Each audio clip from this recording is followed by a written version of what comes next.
کتونکو په کارخانو کې ما او بیا په پیرانو مارکیټ کې ما د روډ له راغلی وم، خو الحمدلله دغه میډیا سوشل میډیا او په هغې باندې هغه کار او کار هم چې کړی دی نو بې باکه کار هم کړی دی، مخ مروت هم نه دی کړی. نو چې کارخانو ته کوم دکان ته ځئ الحمدلله ښه مینه راکوي او خو یو څیز راله یو کار کوي هم نو په هغه ریټ یې راله کوي چې په کوم ریټ هغه دکان ته راغلی وي، یعنې ګټه رانه نه کوي. دا ډېره ښه خبره ده.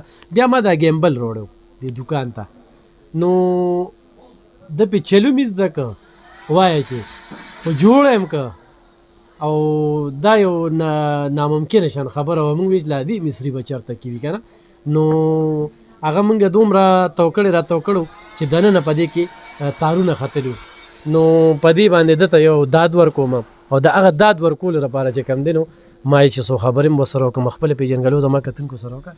جی زما اسدالله نوم دی او تقریبا 21-22 سال نه دلته کار کوم. 21-22 سال جی.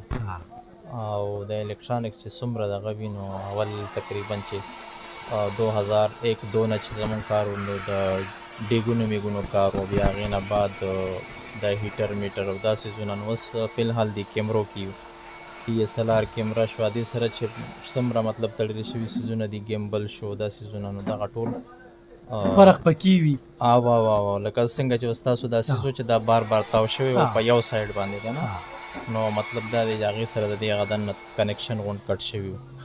اسد بی خو کیمره کې فرق وي یا داسې لیټونه نن سبا راغلي دي یا داسې څه څیزونه وي نو په هغې باندې تاسو بور ساتئ؟ بالکل کیمره شو، د کیمرې سره چې سم لکه اوس مطلب ګیمبل شو، کیمره شوه، کیمرې سره تړلي څیزونه، لینز شو وغیره، دا ټول څیزونه مونږ کار کوو الحمدلله. او تقریبا چې د ډېر وخت نه کار کوم. صحیح. او استاد مې نشته او شاګردان مې شته. شاګردان دې شته. خپله بره ما څنګه د دې نه دې اوس اصلاح شو، بل ګیمبل چې څوک روړي هغه وله په ان پن کې ټیک کوي، یعنې دی وی پرېږده راته. ما ورته چېرته درته پرېږدم، بیا به دې کارخانو ته څوک راځي، دې پسې به دنیا کري بیا لګي، ما یې دا جوړ کړه. نو دا یې دغه دی چې کوم دی نو کار یې روان کړه. موبایل نمبر دې څه دی؟ 0300-551-1218. اسد دا کومې کیمرې چې سري سیکنډ کیمرې دي سره؟ او جی سیکنډ هینډ دي، لاټ کې راځي. لاټ کې هم راځي او دې کې مطلب دا دی خو دا ټول بهرني دي، ځکه چې دې کې کوم ماډل راځي که نه، نو دې کې مطلب داسې هم راځي چې دلته خلک یوز کړي بیا خرڅ له راوړي خرڅوي، بل سړی ښه په ارزان اخیستی. او جی نو مطلب داسې هم پکې راځي چې هغه اکثره دا مالونه مونږ زیات چې کوم دی نو د لاهور نه راوړو. بیا لاهور کې داسې کسان دي چې څوک دوبۍ نه راوړي او څوک چاینا نه راغواړي او څوک هانګ نه راغواړي، بیا د هغې ځې لاټونه شته دی.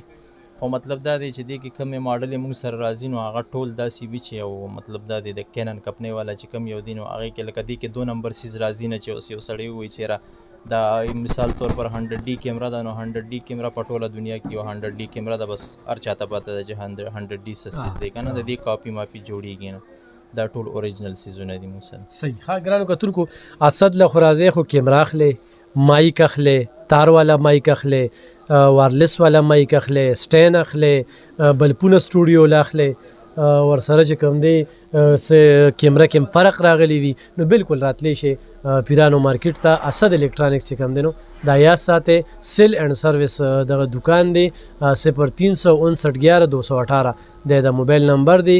بی بلاک دی، دکان نمبر 13 دی، پیرانو مارکیټ دی، کارخانو مارکیټ دی، چا پېښور دی. مننه، خوشحاله.